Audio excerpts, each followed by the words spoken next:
Oh, okay. Hi, Scano, Stego.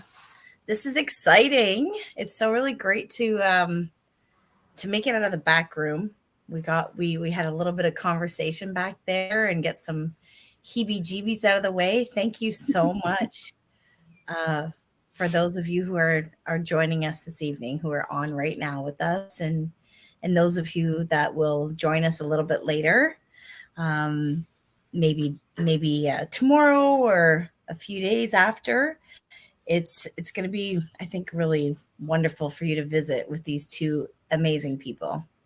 But I'd like to just acknowledge everyone that's going to show up here in this space. Acknowledge this beautiful day. I feel like I'm still wind blown. I've been out and just enjoying like the animals, the birds, the sun, the spring, everything that we've been able to enjoy today. I think it's woken up a lot of people, little critters, everything that's been sleeping and waiting for this day. So, nyawa to all of those wonderful gifts that were given, to keep us going. And so we have, my name's Jody. I'm a co founder of Grandmother's Voice. I'm a co founder of this platform. And we're here. We're here to share a story and keep the story going. And we're going to meet two really inspirational people that I've come to know over the years and in the last few weeks really have come to love and appreciate everything that you are offering to our universe, our world, to healing, to the people.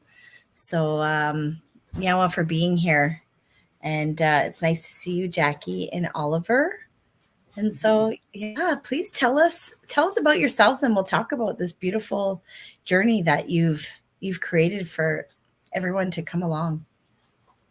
Okay. Well, Sego, Skanagolaga, thank you so much for this invitation and for us to be here. It's our pleasure and honor to be here and share this story. Maybe share a little bit about us as well. But I guess initially, then I'll just give myself a little or give a little background about myself. Um, my native name is Deweguns. I'm a Mohawk Turtle Clan, and I was born and raised on Six Nations Grand River Territory, and then my family moved to the Niagara area, and so that's where we are today. That's where I have resided, and where children grew up, and now the grandchildren are here in this area as well. So I guess we our story of us came together 20 something years ago, and yeah, so we've been just looking at some different experiences along the way, and so now we're in the midst of this other experience that it has been kind of it mushroomed, and we're sharing it with others. So yeah, so I'm just looking forward to this and to be a part of um, sharing this with different folks in different areas. And I know that there are some that were looking at being a part or hearing this evening. So everything and anything that we can do to kind of put it out there even further is I guess our bigger plan. So I'll leave it to Oliver then. So, welcome everyone. My name's Oliver, and I guess I did a lot of my growing up between here in Niagara and in the North Bay area. Uh, for me, it was later on in life. Um, I guess I'm going to have to give my age away probably, but at the ripe young age of just shy of 40, um, when I finally had to take that leap of faith and follow my heart, as my grandfather had talked to me about doing. He said it wouldn't be easy, but he said, "Well, do what you got to do," and so that's what I undertook to do. And it's been a really, really cool journey of self-awareness, like empowerment, so empowering over these 20 some odd years. And yeah, I guess I'll leave it at that for now. Oh, I just met somebody a couple hours ago for the first time. And well, she took part in a virtual workshop we did back in COVID. And so, and we were standing out in the driveway joking about nerves. And so I just want to do a shout out to Tamara. And so she said she was going to be on here tonight. So hello. Amazing, because I know I know it's not easy to get on here and do this. I just do it. Like, I'm not a professional either, and I probably should do better at planning. But I think that's what the best part about this is that I remember at the beginning of COVID when I received that message from Grandma Renee and Gail and a couple of the other elders that were like, we need to reach the people. And, how are we going to do that? And I was like, I don't know, maybe we could just like go live on Facebook or something. And we did it. And we have reached many people. And so it's a really beautiful gift. Those teachings that I recall about the web, and this is what it is, that we can reach so many people. So it's a gift. And so, I've met both of you several times, on my journey around doing what I do and discovering myself and my culture. And I was, it was a gift when you invited me to come and be a part. You invited me to come, and I didn't really understand the whole, why I was coming. I knew what you did. I knew you made drums, and I knew there was this project. But the day I drove there, and I tell this story because you invited Grandmother's Voice to come and be a part in January, and I drove there, and I had no idea. I said, okay, I'm just going to drive on this beautiful day, and I sat there, and you kind of did a little opening and said, okay, this is what you're going to do on the drum, and I was just like, oh, good, yeah, I'm going to do this, and you talked about what we were doing, and then there was just this magic. I didn't know what. All of a sudden, I felt like I was in the middle of this frame of this drum, and it carried me, and my heart was open, and I was emotional and loving, and then it was like everything that you had shared previous to going there, and they were just little morsels of that information, which I can't believe why you're nervous, Oliver, because I watched you speak in front of a lot of people over the last few months. Our last few weeks, and anyway, and it's magical. You created something that was so healing, and it is so healing, and I'm just honored to be able to help share it in any way that I can. So you're both the creators, I guess you could call them, makers of this beautiful vision, 101 Deweguns, ... a living heart's legacy. And it's a movement. I feel like it's a movement, and you're so humble, and I like, share, if you don't mind, please just start sharing with us how this came to be and what it is. Well, I think initially what I want to share is just a little bit about the drum itself. And this was some years ago where I was witness to what the drum can do, okay, the medicine that the drum can be. And a woman was sharing her experience in seeing a medicine man, and when he started with his medicines and his prayer, and when he started drumming, she started crying. And we've seen that and witnessed that so many times. It's just like there's almost no explanation for it even, of why it happens, or what happens when people connect when they hear the drum. There's something, it is almost magical, right? But it's so spiritual too, that it really, really connects individuals. And in witnessing this woman's experience and what the drum could do, that I think really, for me anyway, was my inspiration of looking at drums and having drums in the community, to folks. And the first workshop that was it was, there were like 7 women at part of it, and it was a little bit, we were just going with what we knew to at that point. And so then when Oliver and I started looking at these to continue further, putting drums out there in our communities, just to make sure that individuals had that opportunity to be able to see, to not only to have one, but to feel what it could do for you, to know what those drums could do for you.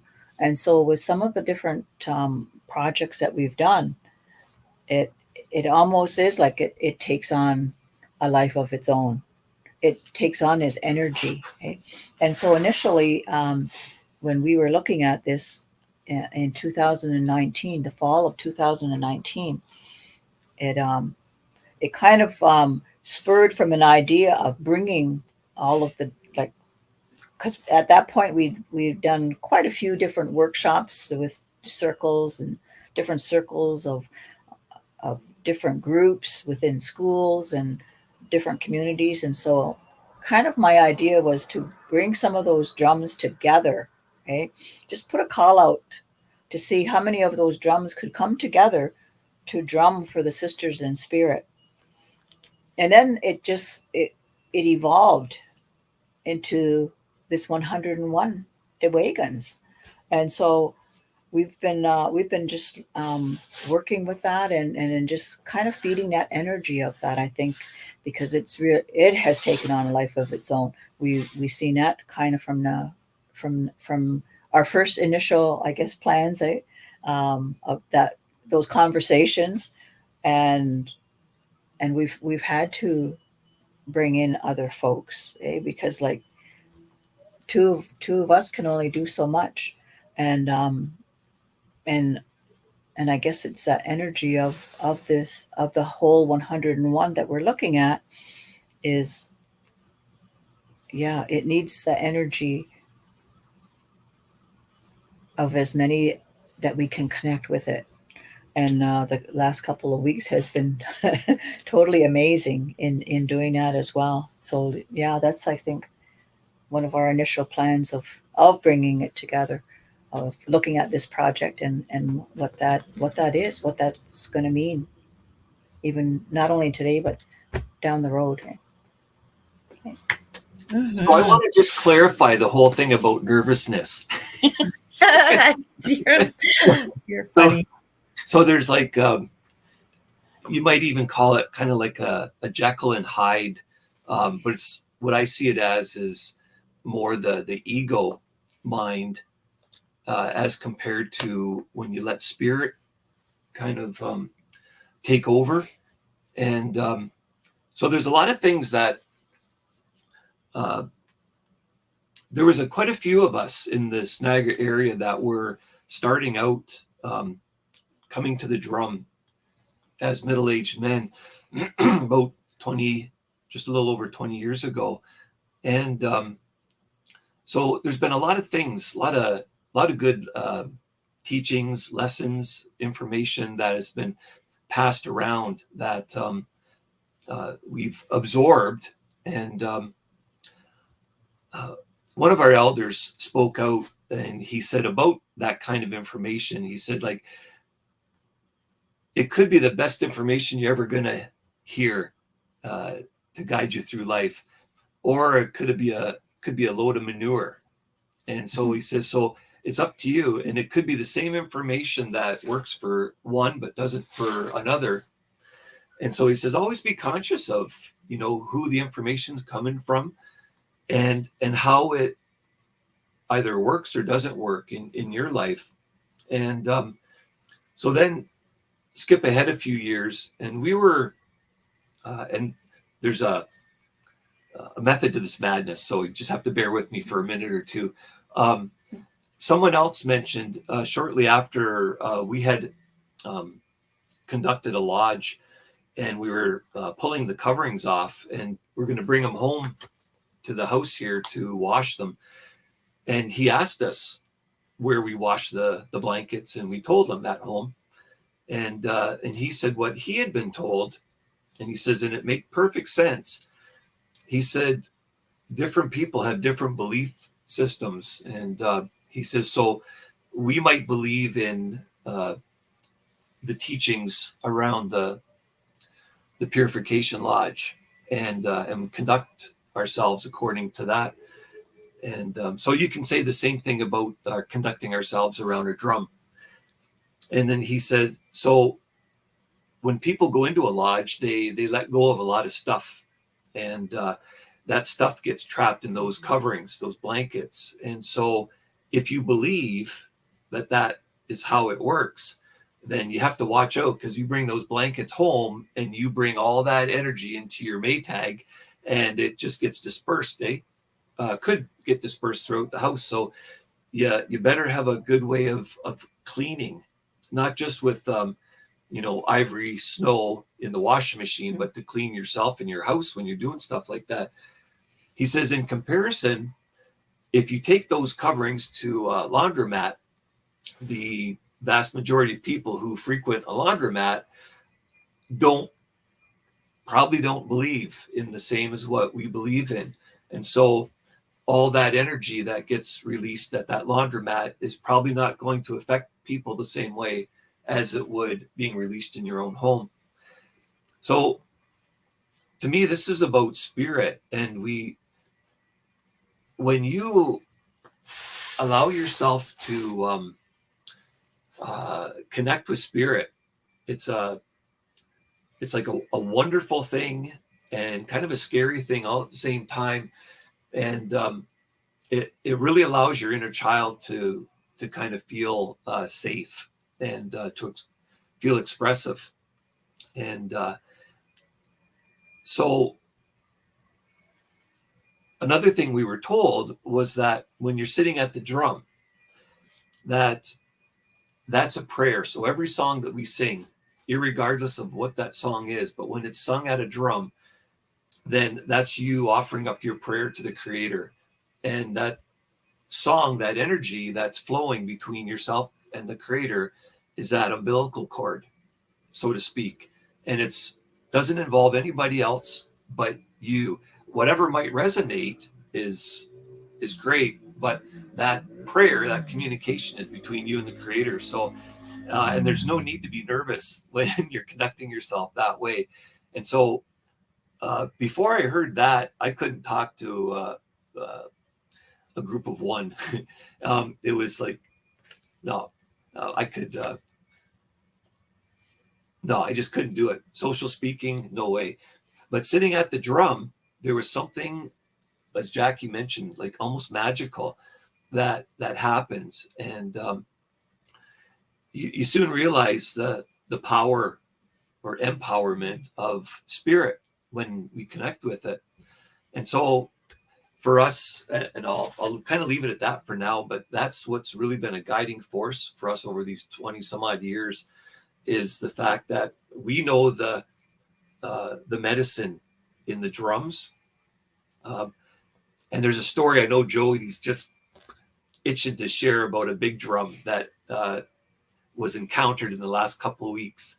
I'll leave that for her to share. But just how that drum is so empowering and guiding.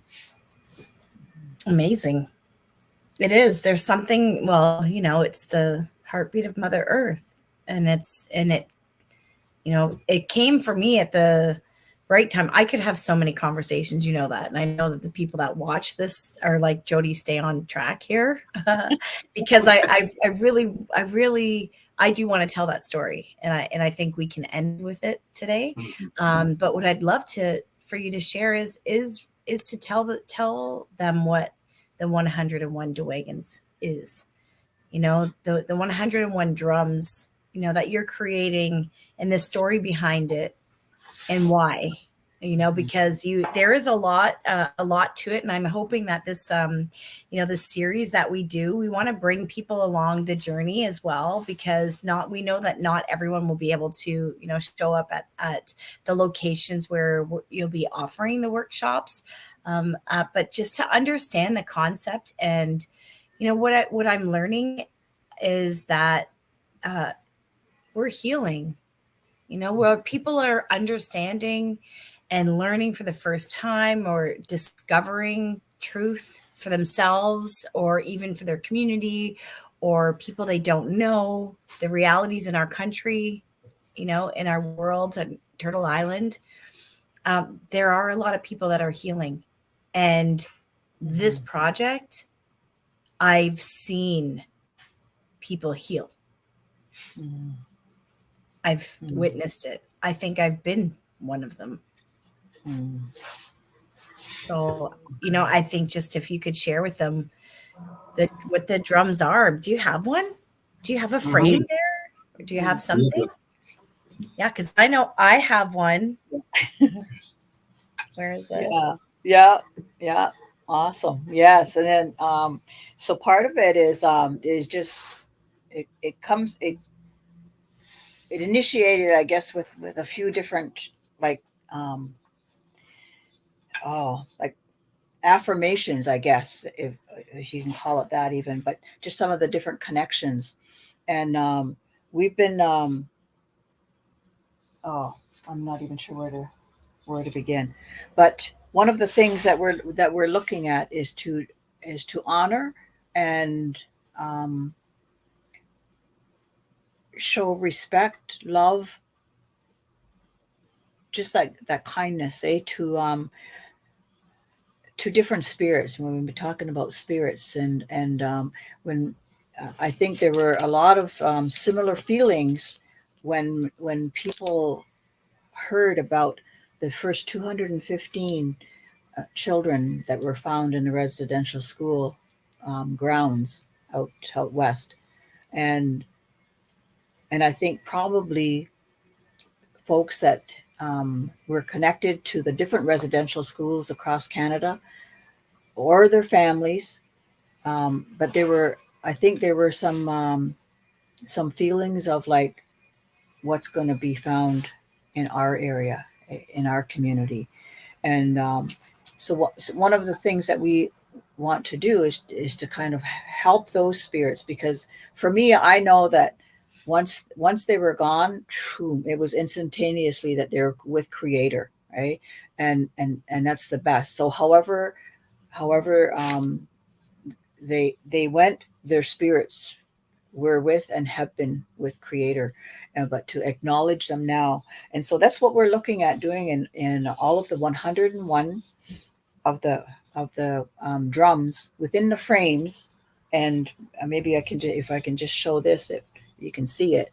There's the drums are 13 inches, and each segment of each drum has 13 segments.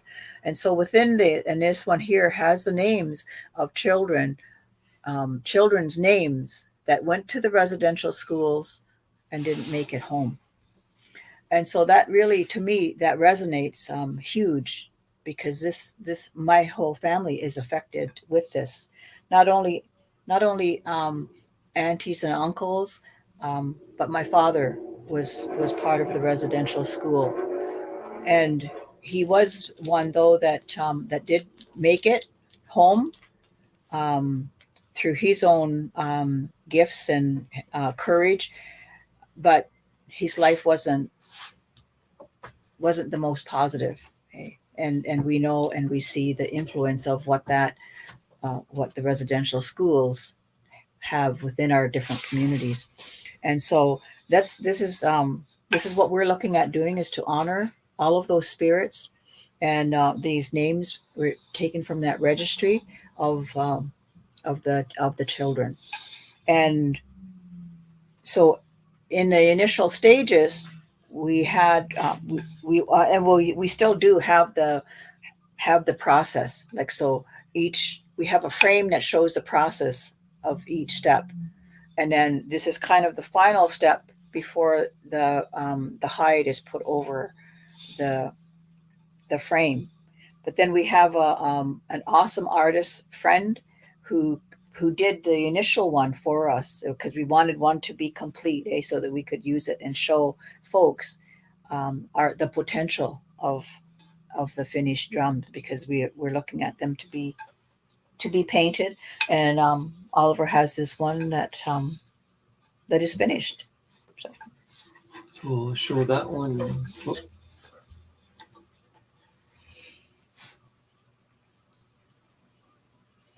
So this is a completed one, and it's kind of like a rainbow along the edge, of the colors, but then even just the symbols of what a lot of folks would recognize, not only the feather, in like that connection that we have, but the deer tracks that go around the circle as well, and that this is the deer hides that we're using on all of the drums.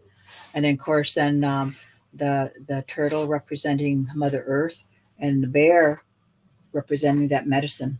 Okay? And so just looking at the symbology of things, not only within the art pieces, but the symbology of even the whole project itself, 101 Deweguns. And when you said ... then that in itself has significance as well. And so Living Heart's legacy, that when you mentioned about the drum, it reminds us, it is that connection to all of us, that we do have that connection through our hearts, our heartbeats. And Mother Earth's heartbeat is all part of all of us. And so that's kind of the basis, I guess, of what we're looking at, and how to connect folks. And Okay. Oliver, do you have something to say? Oh, you betcha.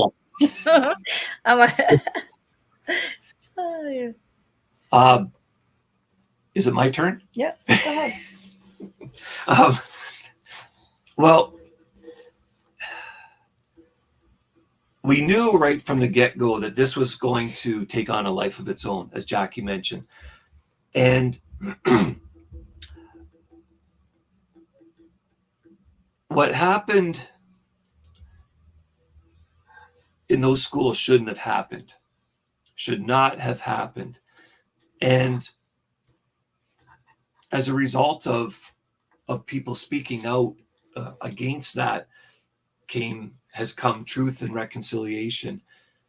And that's easier said than done when you start to bring different truths out into the open, into the light, so that you can reconcile, hopefully. Then people have to be open to listening to one another, and to maybe feel some hurt with those different truths. And depending on how they were affected, whether specifically or intergenerationally within their families. And when we heard Gord Downey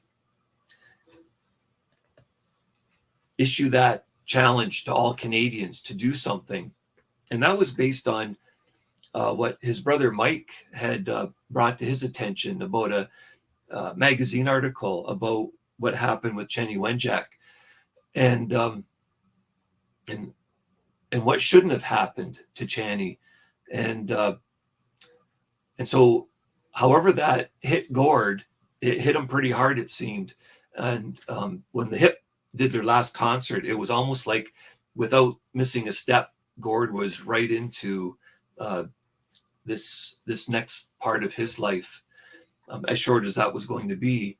And so when we heard that challenge, excuse me, we thought, you know what, we can do that. going back a few years ago, we were working with Amnesty Canada, along with the Native Women of Canada and the organization. And it was about the Stolen Sisters work that both organizations were getting involved with. And there were 5 of us males from Niagara here, and we were asked to come up with a drum and to help with this work. And it was the powwow style drum. And so we were invited to Ottawa for this one meeting. And we were sitting in their large boardroom that they had there. And I think there were maybe upwards of 50, 60 people.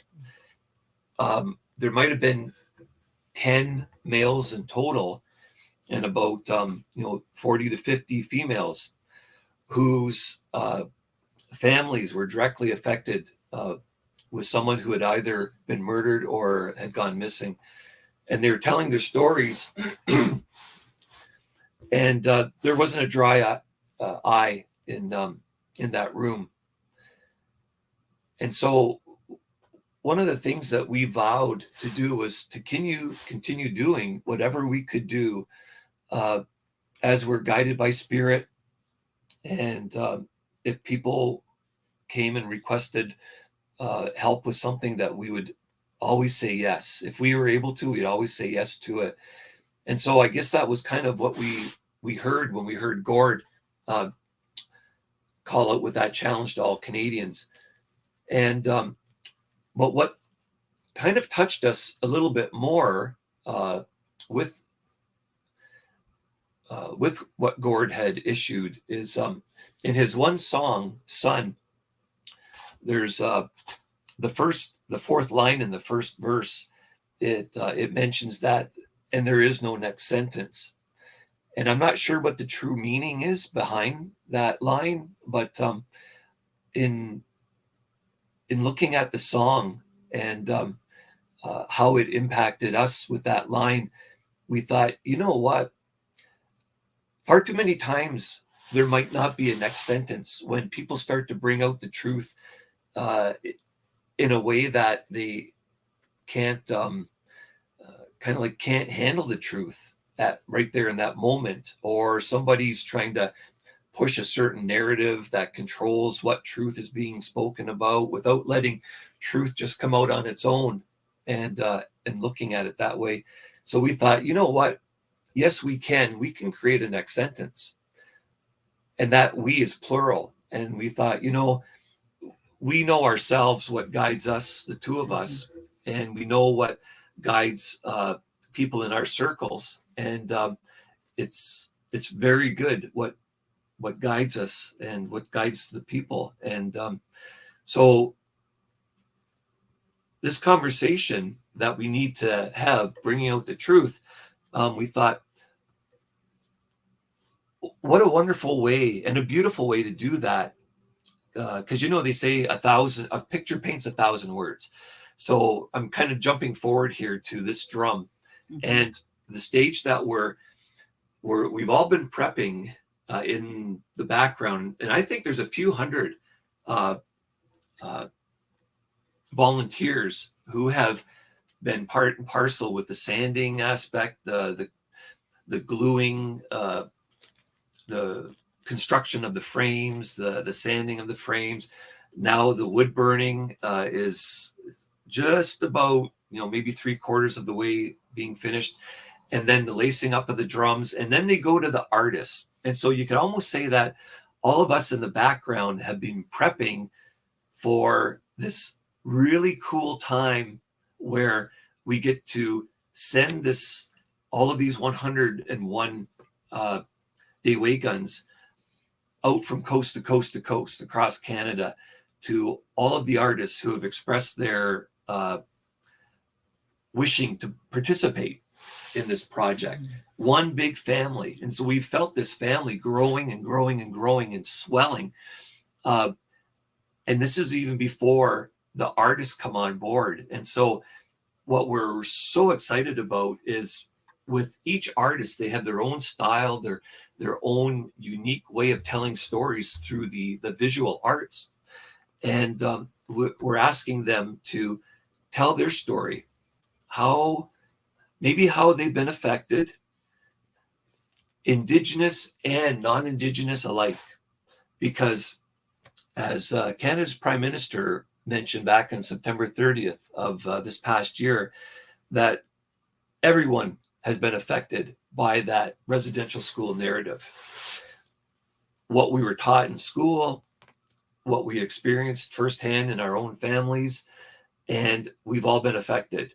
And so we all have a voice to share in this bringing out the truth, and it needs all of us so that reconciliation can happen. So we see that when these 101 artists have their turn with these Deweguns, it's going to be beautiful. The stories that are emerging on these, and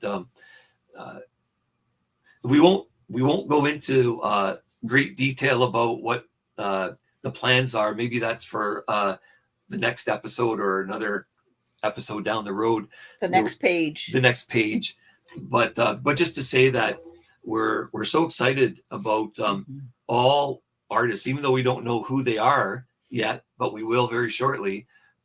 That they've joined this family of just huge, big love and guided by spirit. Mm-hmm. And thank everyone so much for joining in for this evening, because that even just for your interest, even maybe for your curiosity to see what this is all about, and then maybe where you're going to be a part of this as well. That curiosity might take you that step further, or that interest might take you that step further to be a part of this as well, because and that can happen. So just thank you for your support, for being here, and we do look forward to meeting. Thank you. Thank you so much, Joe. Are you kidding me? It's so funny because I mean, grandmother's voice is it was my grandmother's voice and everybody's grandmother's voice, just saying, connect to your truth and yourself. And we started talking about this last, November, December, I think, when we first started talking about it. And I was like, there was some excitement, and I was like, no, what's this is too big. I just feel it. It just scooped me up. And I remember I was telling you, I was driving home and I was like, what am I getting into? This is amazing. And it's the same feeling I got when I did ceremony for the first time with the grandmas, when I traveled, and it was just like, wow, I could live this way in love, and open my heart and believe in spirit, and know it exists. And, my family thought I was losing my mind, but then you come and you see these beautiful stories and truths.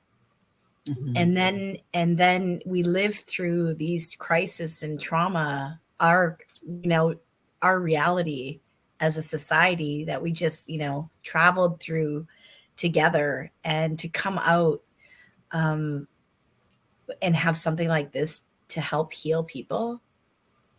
There's so much that I want to share and people to know, which is why I do this. And, I'm like, hey, I don't know if I'm good at it, but hey, people are here, they're listening and they're watching, and you too. This is grassroots. This is amazing. These stories are amazing. And then to see the people, like we were talking about, the children, the schools. So just to kind of tell everyone that's listening, because I always like to just tell it like it is. These are, two grandmas that are sorry, Oliver and Grandma. But anyway, sometimes, that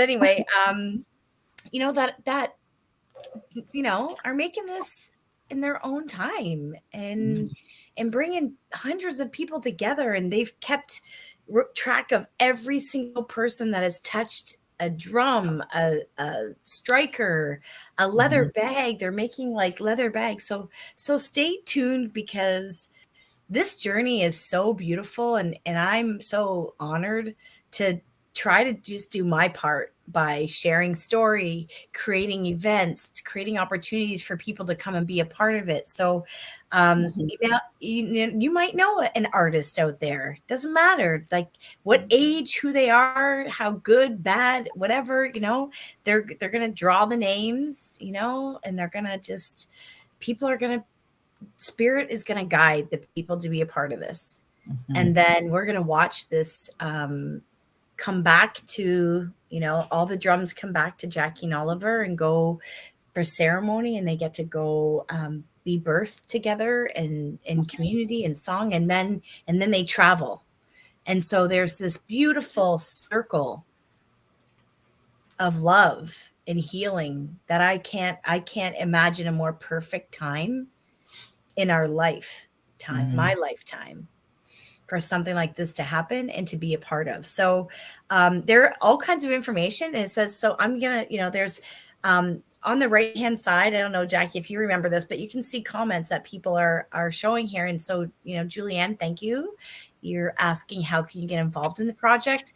So there's you can donate to Jackie, and all of just to email transfer. You can email them and talk to them, and you can donate to the project, because this is all grassroots, and we are looking for sponsorship through corporate. We've had a couple of organizations come and do some professional development, and they were like so moved.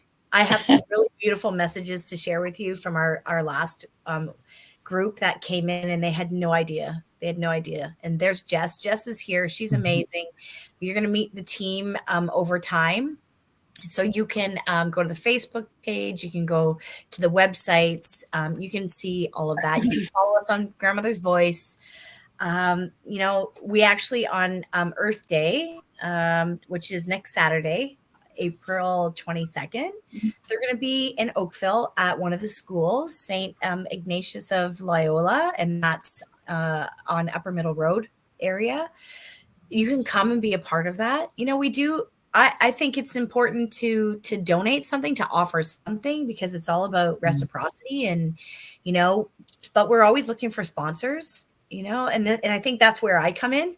Is I'm pretty good at asking for support, and this is so worth it in any way that we can offer to help get these drums to where they need to be. At some point, we're going to need to ship them out. And so there was how they put their names on the drums was through a wood burner, so they have people that are actually wood burning. It's just really magical. So go to the website, check it out. And funny enough, this will be the story I'm going to end with. Our conversation today is that our community was gifted when, if you've been following Grandmother's Voice, we were invited up at Country Heritage Park to take up space there. And so we were gifted a drum that was at Crawford Lake for quite some time. And our friend there came and said, hey, here, this drum has been sitting in our area at Crawford Lake, and we'd like you to have it.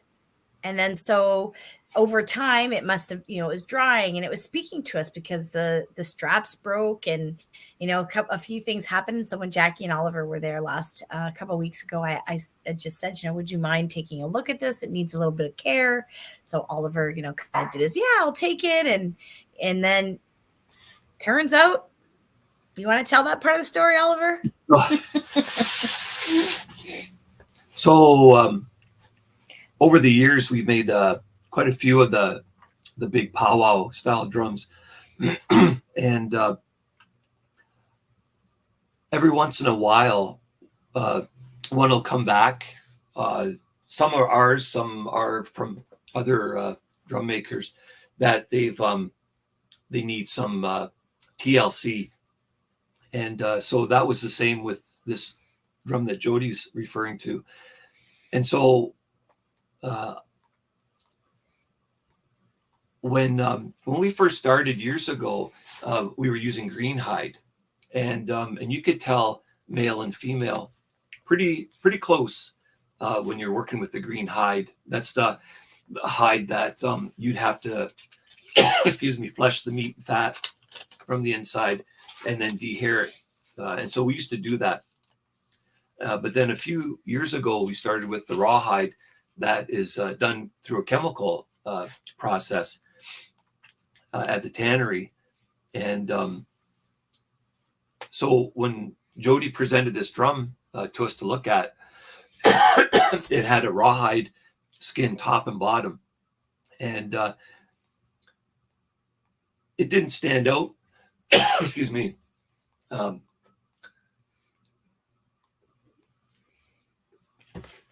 I got it home. And then a couple of days later, I never like to leave a drum that is in need of repair just sitting for too long. It'd be like a grandparent that needs some attention at a hospital and then just being left on a gurney out in the hallway and nobody's checking in on them.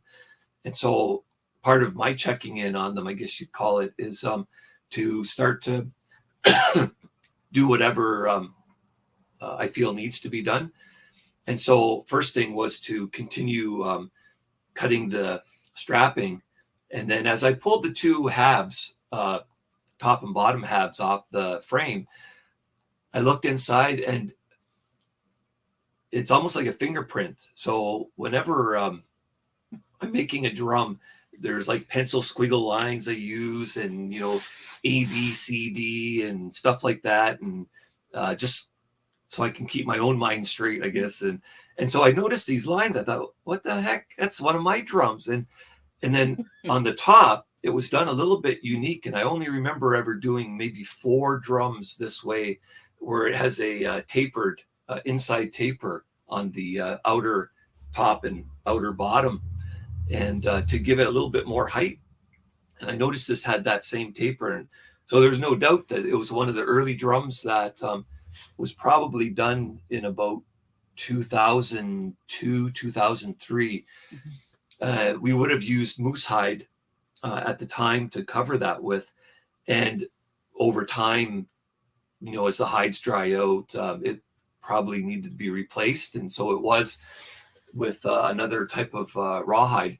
And so then I mentioned this to Jody, about, wow, like just how the circles happen, and things come back around. And so now we're talking about what we feel would be proper in bringing this drum back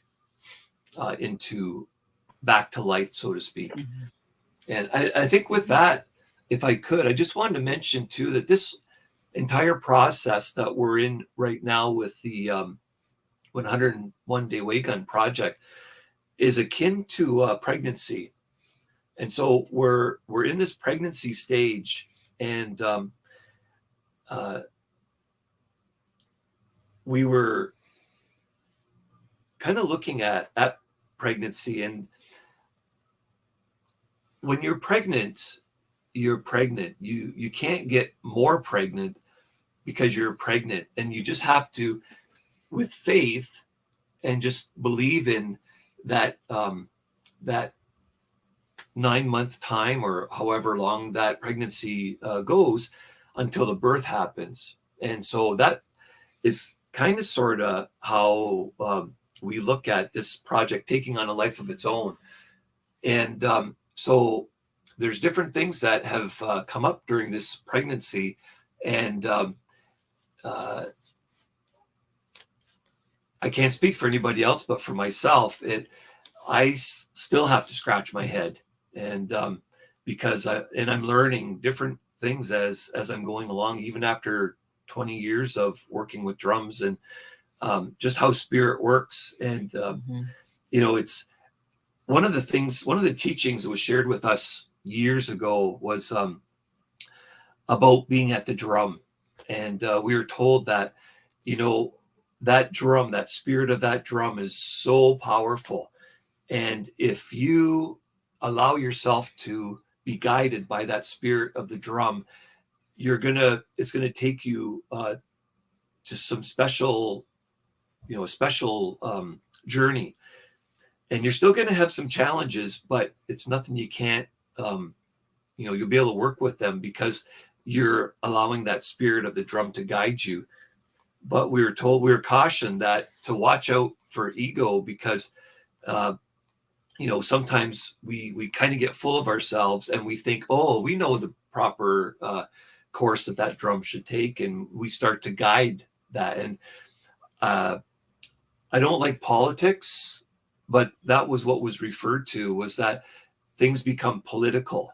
And if things become political, then spirit will just kind of, those spirit guides will not be as right there with us, and they'll kind of back away, and they'll let us run into a brick wall. And we've seen that happen time and time again.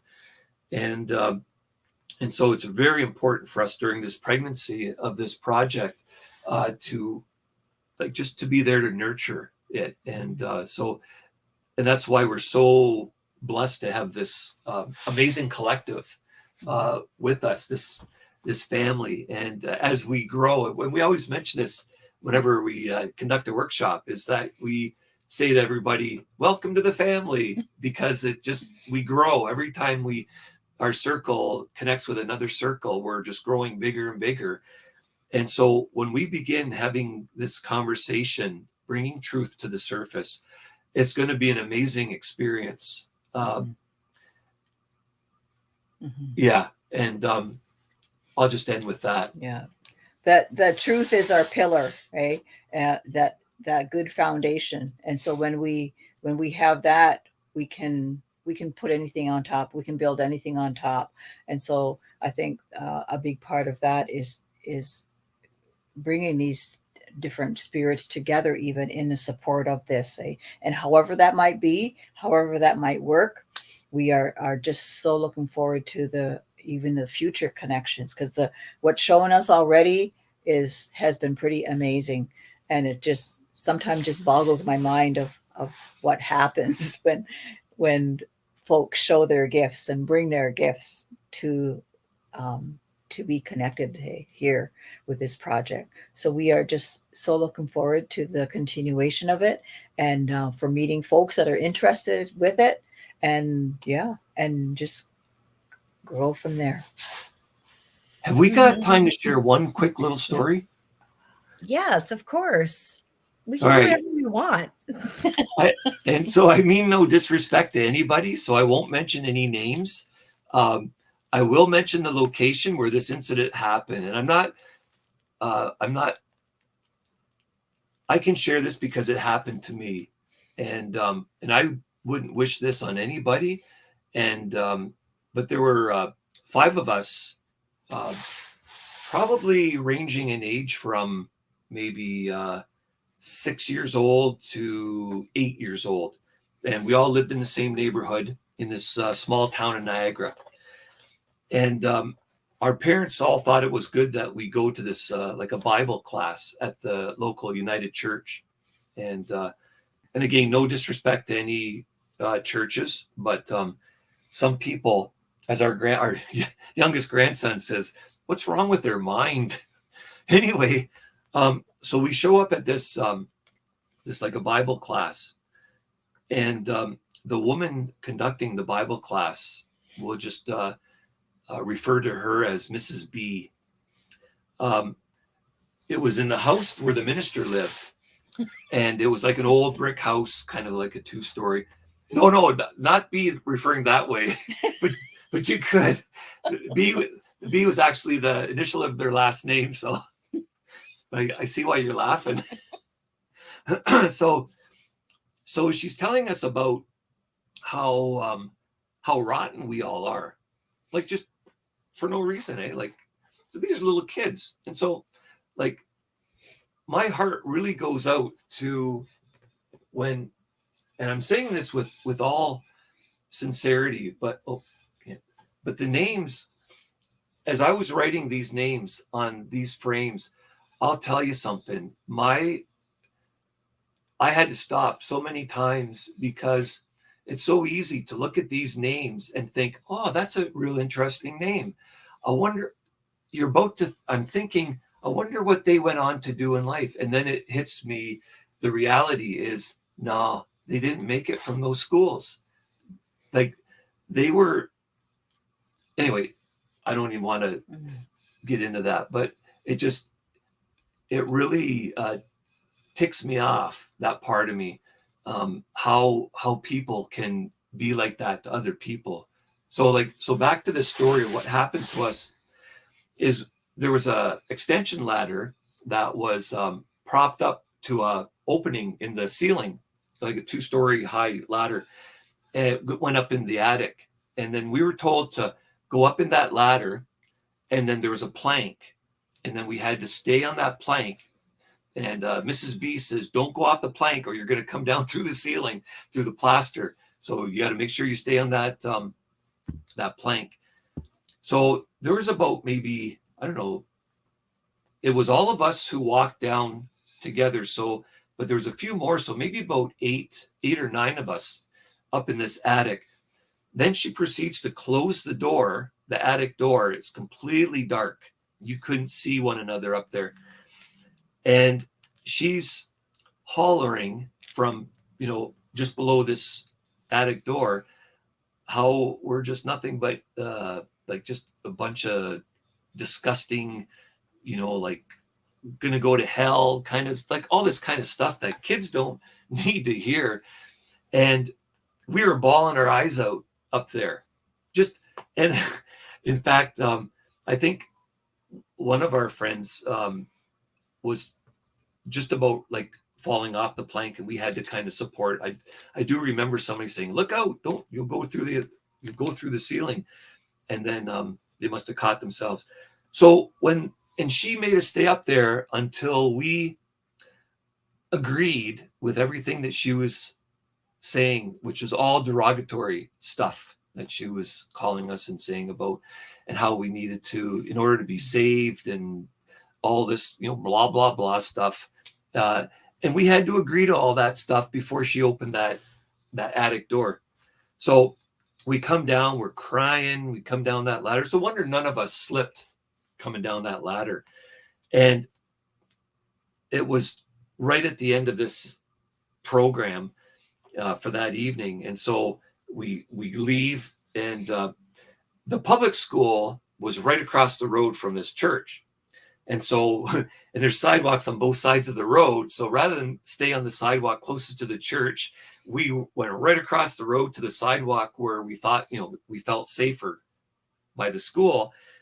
And a couple of us picked up some rocks and just started hurling them at this house. And we were so peeved. There's some other words I would prefer using, but there might be young ears listening here tonight. But boy, oh boy, did we ever let loose with those stones and those rocks. And then we took off. Like we just hightailed it up the street. So we thought, oh, Mrs. B, she'll be chasing us or something like crazy like that. So we get home, we tell our parents what happened. And I grew up on a farm until I was 11. And I was told, well, whether what you're saying is true or not, if you're not going to go, because I didn't want to go to church ever again or Sunday school or anything. And so I had two options. You're either going to go to Sunday school or you're going to go out and work on the farm. So this is like a 6-year-old. So I said, give me the dang shovel. I'll pick the farm anytime. And that's what I did. But back in those days, so this was in the mid 60s, this lady was well known in the community. I really believe that our families probably didn't believe part of what we were talking about. And so I can really sympathize with, what happened, like not only with the children in residential school who didn't make it home, but even for the ones that, we've heard time and time again who did make it home, but were like almost outcast by their families. And so like, and this is just some of the truths that, like need to be talked about. And so we're really hopeful that this project will help people through the inspiration of the artists. So I guess artists, we're really counting on your beautiful talents to in this next phase of this project to shine that light on everything for us. Mhm. Yeah. Yeah, and I think with lights, it's always like you're able to see things. Even when there's that darkness, you're able to see things, and recognizing that, okay, there are other things there for support, for even just that companionship of whatever that might be. And I think, yeah. So what we're looking at is to put that light on this, through this project, bring that positive energy, share that positive energy, and allow stories to be told, and to be heard, and yeah, just show show us all, I guess, how we are all so connected. And we've seen that in these different circles that have come together so far, and we know that there's going to be more connections as we move ahead in the days ahead. And so, yeah, so just have that light and have that good positive energy filled with love.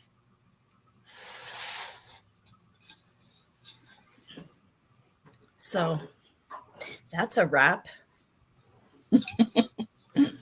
Yeah. Well, Nyawa, for your words and your essence and being here and just, being amazing human beings. Because it's, all of this that you just shared is we've all been affected by this history. Mm-hmm. Even all of us, Mhm. what's happened to our people is happening in our society. And we just have to know that we can heal it to come Mm-hmm. together. And that's what we're doing. So if anyone's inspired to, hold some kind of event, reach out.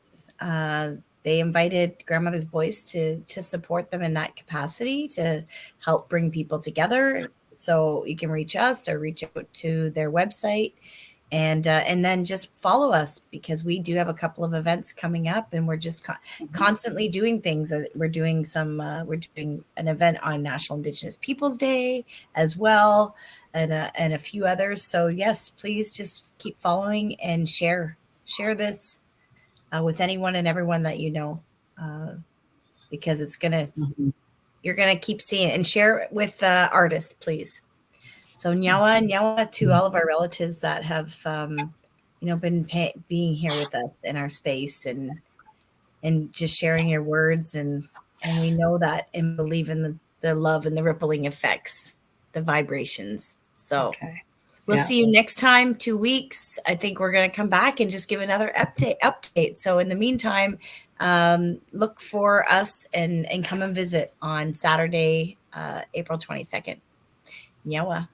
Okay. Now So from these two grandmothers, we'll leave it at this then. Okay. Now go.